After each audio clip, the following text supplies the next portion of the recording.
On m'a vu dans le Vercors sauter à l'élastique à valeur d'amphore au fond des criques. J'ai fait la cour à des murennes, j'ai fait l'amour, j'ai fait le mort. T'étais pas né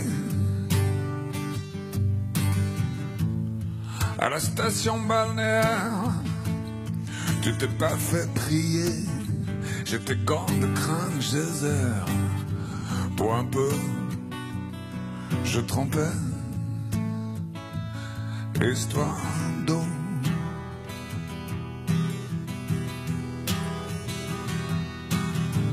La nuit, je mange, je prends des trains à travers la plaine. La nuit, je m'en lave les mains. J'ai dans les pattes des montagnes de questions où subsiste encore ton écho. Où subsiste encore ton écho.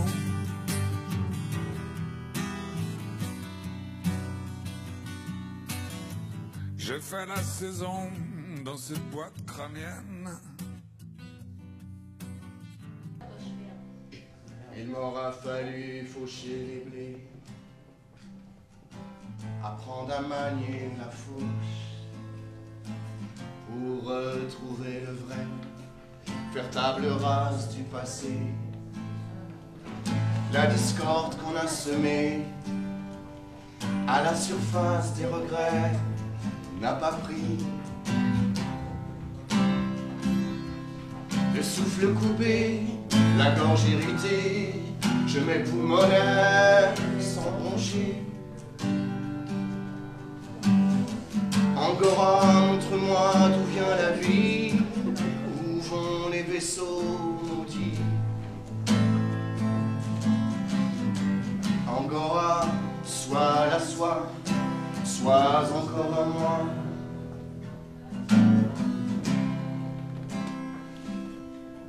Les pluies acides décharnent les sapins. J'y peux rien, j'y peux rien. Coule la résine, s'agglutine le venin. Je crains plus la mandragore, je crains plus mon destin. Je crains plus rien.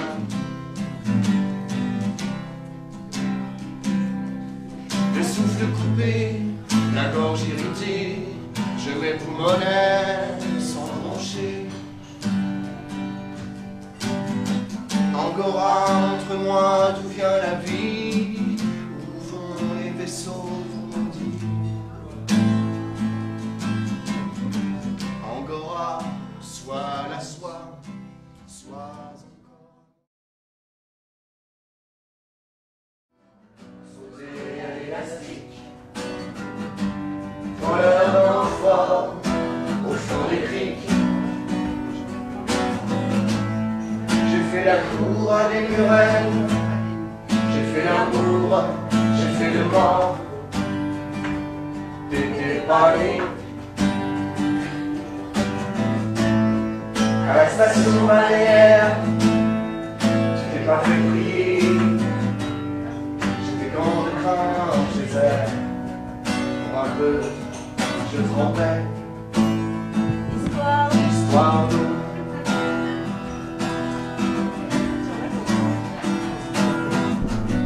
La nuit je mens, je prends des trains à travers la plaine. La nuit je m'en lave les mains. J'ai dans les bottes des montagnes de questions où subsiste encore ton écho. Où subsiste encore ton écho.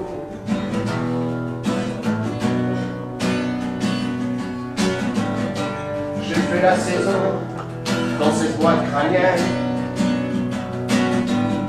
Tes pensées, je les faisais miennes. T'accaparer seulement, t'accaparer. D'estrade en estrade, j'ai fait danser tant de mains tendues, des kilomètres de vie en rose. Un jour au cirque, un autre à chercher un peu d'air.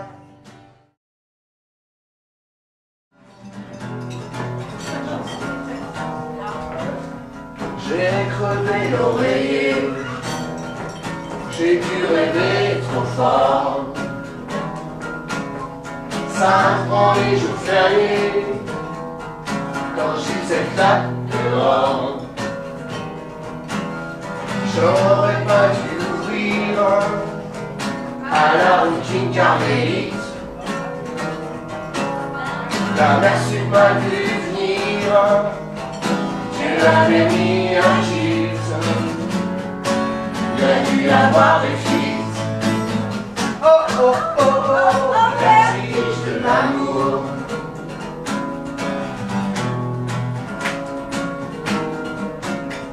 Mes circuits sont niqués, il y a un truc qui fait masse. Courant peut plus passer, non mais t'as vu ce qui passe. Je te tombe à la place. Oh oh oh oh, vertige de l'amour.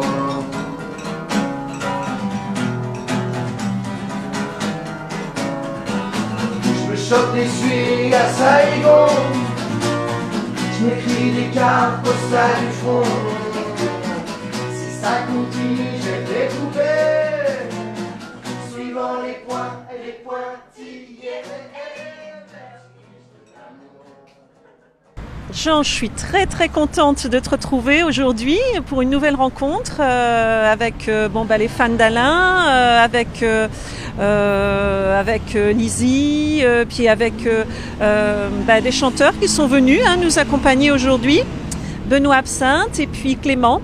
Voilà, donc on est vraiment très contents d'être tous ensemble et en fait, Jean, je voulais simplement te poser une question. Comment as-tu rencontré Alain ? De la façon la plus banalement professionnelle. J'étais pas un professionnel, moi je rêvais de faire des chansons, je connaissais personne. J'étais arrivé de ma province à 18 ans, je me voyais déjà. Et donc à un moment, j'avais l'impression que en gardant que les gens viendraient à moi parce que je pensais que j'écrivais merveilleusement bien. Et donc j'étais gamin, j'avais 20 ans et quelques, je l'ai gardé par-devers moi. Et puis un jour on m'a dit non, tu sais, tes chansons personne viendra les chercher si tu les montres pas. Et j'ai un ami, le fils de mon mentor André Pop, immense compositeur et chef d'orchestre, qui m'avait un peu pris sous son aile, et j'ai demandé à mon copain Daniel Pop s'il n'avait pas des adresses d'éditeurs qui sont un intermédiaire à me communiquer. Et j'ai envoyé par la poste une dizaine de textes, j'en avais écrit pas mal. J'étais assez sélectif. J'en ai pris une dizaine qui me semblaient tenir la route. Depuis 7-8 ans que j'écrivais. Et je les ai envoyés par la poste et j'ai eu des réponses, pas beaucoup, 3-4. J'ai eu plutôt des réponses positives, dont celle des éditions Big Bazar qui avait été montée par Michel Fugain. Et il y avait le directeur artistique Alain Rivet qui m'a d'abord fait entendre une chanson composée par Alain. Je ne savais pas qui était Alain. Donc il m'a convoqué au bureau, il m'a fait écouter des trucs. Je suis tombé par terre sur ce texte. Et il m'a dit, il veut te rencontrer. Il m'a expliqué le parcours. Et maintenant il veut faire des albums. C'est un garçon qui... une sorte de comeback, même s'il n'était jamais devenu numéro 1. Et puis voilà, donc on s'est rencontrés à la mi-mars, à peu près vers cette période, dans un petit café rue Jean Mermoz, à Paris. Pourquoi tu dis que tu es tombé par terre par rapport à ce texte ? Parce que, pour moi, je suis plutôt dans la lenteur. Quand moi-même je compose, j'ai plutôt tendance à faire des balades. Et tout à coup, c'était devenu ce texte que j'imaginais en balade, assez lente, était devenu une espèce de rock très tendu. Alain n'a jamais chanté, il s'est souvent posé la question, il aimait beaucoup cette chanson, je crois. Peut-être parce que musicalement, il était encore dans sa façon de composer un peu avant sa période. C'était un peu une période de transition. Il montait très haut dans les aigus. Elle était assez envoyée. Et après, il a complètement gommé cet aspect-là. Et du coup, ça ne correspondait plus vraiment musicalement. Jean, tu m'as raconté beaucoup d'anecdotes à propos de ta relation avec Alain. Est-ce que tu pourrais m'en raconter encore une? Il y en aurait tellement, c'est toute une vie. Ça serait toute une vie. Ah si, j'en ai une. Il va faire un moment, justement, dans ces années 2000, il va aux studios qui sont, je crois, dans l'orme enfin l'énorme studio où il faisait les Arthur et les Minimoys. Il a fait le doublage d'un des personnages. Et alors, quelques jours avant, il me dit tout fier, il me dit: Jeannot, parce que Alain, c'était pas... D'abord, il était tout le temps sur répondeur, alors il écoutait le répondeur, voir qui c'est qui décrochait, des fois il n'était pas là. Comme il était pas tricador en machine, il pouvait effacer le répondeur, les messages sans le faire exprès, les touches. Et un jour, tout fier, il me dit: Jeannot, ça doit passer tardivement, vers 2006-2007, il me dit: ça y est, j'ai un portable. Alors, il me donne un numéro de portable. Il me dit: voilà, comme ça tu peux m'appeler direct, et au moins je serai sûr de pouvoir répondre. Et c'est drôle parce que tout le monde avait déjà des portables, mais lui tout à coup il en avait un. Enfin, il arrivait un peu avec du retard. Et puis j'essaye de le joindre sur ce portable une semaine ou 15 jours après, et pas de réponse. Le truc, ça se barre dans le vide, c'est même pas une messagerie, quoi. Alors je l'appelle sur le fixe. Et non, c'est lui qui me rappelle. Un dimanche matin, c'était drôle qu'il m'appelle un dimanche matin. Et il me dit: Jeannot, on a l'air un peu désespéré. Oh, j'ai perdu le portable. Ça faisait 3 jours que je l'avais, je l'ai perdu. En revenant dans le train de la séance du doublage de Minimoy, il m'a dit: bon, je suis vraiment pas fait pour ça. Je dis: donc écoute, on va repasser par la vieille méthode. Jean, j'aimerais quand même qu'on parle un petit peu, si tu es d'accord, des 2 livres que tu as écrits, parce que moi, ils m'ont beaucoup touché, tes livres. Et est-ce que tu veux bien nous en dire 2 mots quand même? D'abord, il y a cette personne avec qui tu les as écrits. Et voilà, moi, ils m'ont vraiment touchée. Tu as une écriture très belle, et c'est tellement un reflet d'une aventure humaine incroyable quand même. Voilà, c'est aussi ton histoire, enfin l'histoire de tes aïeux. Oui, tout à fait. Oui, tu parles du 13e convoi, du 113e été, qui sont sur notre village d'origine de ma mère en Algérie, coécrit avec Jacques Roseau, qui est mort tragiquement. Alors le livre, bon écoute, merci, et tu en as très bien parlé. Oui, je crois qu'un homme doit avoir ses racines et être dedans quand tu veux écrire, et je pense que si tu veux écrire des choses un peu profondes, on peut pas occulter... ça paraît contradictoire tout à coup d'être devenu une espèce d'auteur branché, puis en même temps de revendiquer ses racines anciennes et tellement conspuées, parce que ça parle évidemment d'une période coloniale, mais qui n'avait pas que les choses, enfin tout le monde n'en a vu que d'un côté. Mais ce qui est étrange, c'est que ça s'est fait en même temps. C'est-à-dire tout à coup, ma vie où il ne s'était pas passé grand-chose jusque-là, elle s'est déclenchée à partir de la sortie de ce livre. C'est très important parce que je pense que j'aurais peut-être pas collaboré avec Alain sans le livre. Le livre m'a mûri, m'a presque guéri c'était une espèce de psychothérapie personnelle. Il m'a guéri de mes fantômes nostalgiques liés à l'enfance, au paradis perdu. Et ils m'ont surtout donné confiance en moi. Je me suis dit, la chanson ça va, mais bon, je suis capable d'écrire un roman de 400 pages, donc je suis pas si branque que je le pensais.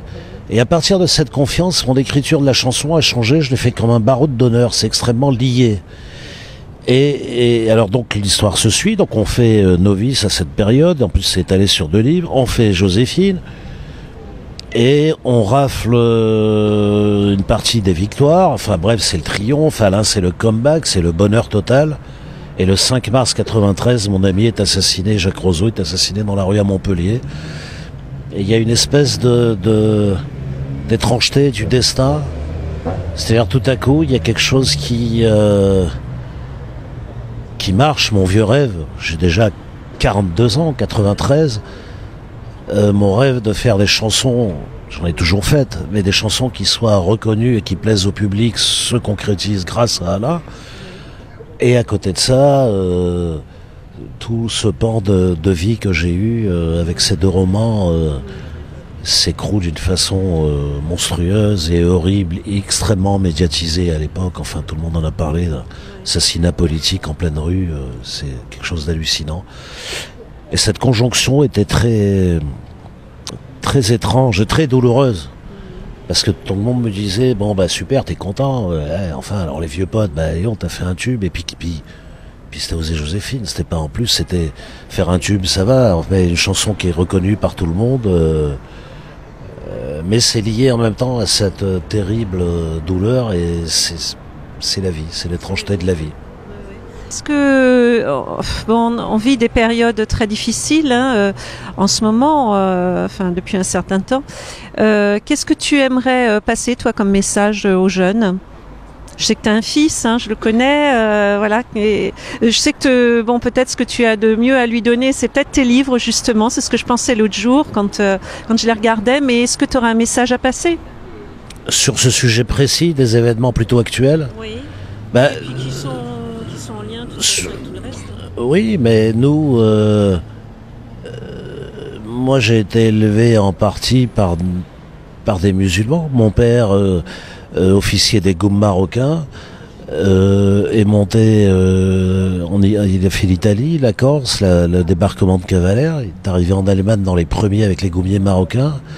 Moi j'ai passé mon enfance dans un camp dans le bled marocain. Donc l'islam, cet islam de gentillesse et nous on a été des enfants gâtés, choyés, protégés. Il y avait ce qu'on appelait un officier d'ordonnance, c'était un soldat, un goumier marocain, c'était des rudes guerriers qui ont terrifié les nazis quand ils sont rentrés en 45, qui étaient amoureux de la France à un point tel qu'ils se sont fait tuer par centaines, par milliers pour délivrer la France, sous la conduite des officiers pieds noirs comme mon père. Et cette histoire commune, elle est tout à coup foutue en l'air par ces espèces d'extrémistes. On n'a jamais vécu ça. On a vécu dans le... Moi, la première fois que je suis allé à l'école, c'était pas vraiment aller à l'école, j'étais gamin, j'étais dans le bled à Camp Christian, devenu S-Zéliga, dans l'Atlas marocain. C'était un camp militaire, et dans le camp, l'armée en temps de paix, elle avait à faire que du social, quelque part. Il y avait une école, c'était une école coranique, les cours étaient en arabe. À 4 ans, avant d'aller, il n'y avait pas d'école, donc j'y allais presque comme le fils de l'officier, j'y allais presque en curiosité. On nous apprenait à parler, enfin les cours étaient en arabe, on nous apprenait un peu l'alphabet en arabe. Nous on a vécu complètement immergé. Après, il y a eu l'histoire de l'Algérie et tout, mais c'est terrible, ça me blesse beaucoup. Enfin, en tant que pied noir et doublement du Maroc, d'Algérie, en plus j'ai une grand-mère libanaise, j'ai évidemment de l'arabité, et j'en suis fier, moi. Et tout à coup, que ça se déchire comme ça en violence, c'est terrifiant. Non, on peut avoir de l'arabité, et tout à coup, on peut aussi accepter d'être en France avec les valeurs, les choses, mais à partir du moment où on veut prendre pied sur ce pays qui est chrétien depuis l'Empire romain, ça paraît plus délicat. Et depuis la conversion de Clovis, là, il y a un petit souci. Mais donc j'espère que tout ça va être calme et que c'est la voie de la modération qui va l'emporter. Et puis, faut voir, je peux pas être d'un optimisme. C'est peut-être ce qui vous rapprochait aussi avec Alain dans une certaine mesure. Alain est né au lendemain de la Seconde Guerre mondiale. Il a vécu en Alsace, donc c'était pas évident. Hein. Il était de langue alsacienne, lui. Hein. Il a été élevé en alsacien, et il a été élevé aussi en allemand, puisque notre grand-mère était allemande, et puis en français à l'école. Et il a baigné dans des cultures très différentes les unes des autres. Et au lendemain d'une guerre qui a été dévastatrice, je pense que peut-être il y a un lien entre vous à partir de là. Oui, on a ce lien commun d'être peut-être des enfants de la guerre. Comme tu dis, en Alsace, c'est évidemment les premiers à subir le pendant et l'après, et la destruction et tout ça. Moi, en tant que fils de quelqu'un qui avait fait la guerre, moi, j'ai l'impression que la guerre, elle a duré que jusque dans les années 60. Dans les années 50, quand on était gamin, à table, il n'y avait pas un mot sans que l'histoire de la guerre revienne. C'est ça. Et c'était les souvenirs de guerre. Et puis, il y a effectivement, c'est un parallèle qui est très intéressant. Mon père est rentré à Strasbourg, c'est l'un des premiers à avoir franchi le Rhin avec ses goumiers marocains. 25 goums marocains, premier tabord marocain, je le rappelle toujours parce que nos contemporains sont très ignares de ce fait. Et mon père a été blessé en traversant le Rhin. Et évidemment que tout ça, c'est des histoires on est de la même génération. Ce qui nous a rapprochés aussi, c'est la paternité attribuée du père Kabyle d'Alain. Alain m'a dit un jour en riant, il m'a dit bon, écoute, finalement, on est originaire du même pays, ça doit être pour ça qu'on s'entend bien. Mais l'histoire de... Oui, on en parlait. La grande différence, c'est que il me parlait quand on s'est connus, après il insistait pas, il m'a parlé d'une enfance un peu... Elle est un peu Cosette. Oui, bah écoute, je pense que vraiment c'est un beau témoignage que tu nous livres là. Je te remercie, Jean. C'est un peu long. Hein, non. Je te remercie aussi pour ton amitié et puis pour ta fidélité à Alain. Merci beaucoup. C'est la moindre des choses. Merci à vous. Tes pensées, je les faisais miennes. T'accaparer, corps, t'accaparer. D'estrade en estrade, je fais danser tant de malentendus. Des kilomètres de vie en rose. Un jour au cirque, un autre à chercher à te plaire. Dresseur de loulou, dynamiteur de dick. La nuit je manque, je prends des trains à travers la plaine. La nuit je mens, effrontément. J'ai dans les pattes des montagnes de questions où subsiste encore ton écho. Où subsiste encore ton écho.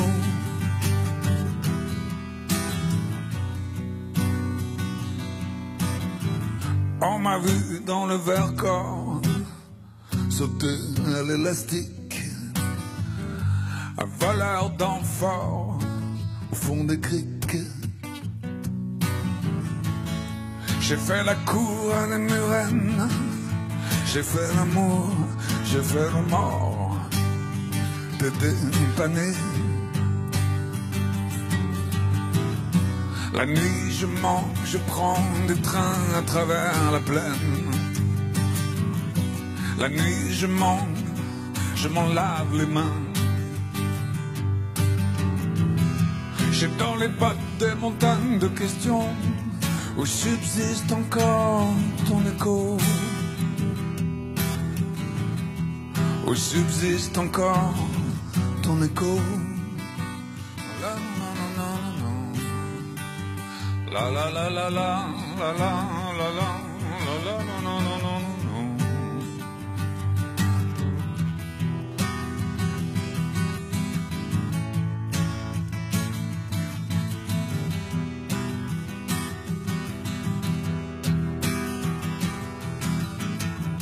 La nuit je manque, je prends des trains à travers la plaine. La nuit je manque, je m'en lave les mains. J'ai dans les bottes des montagnes de questions où subsiste encore ton écho. Où subsiste encore ton écho.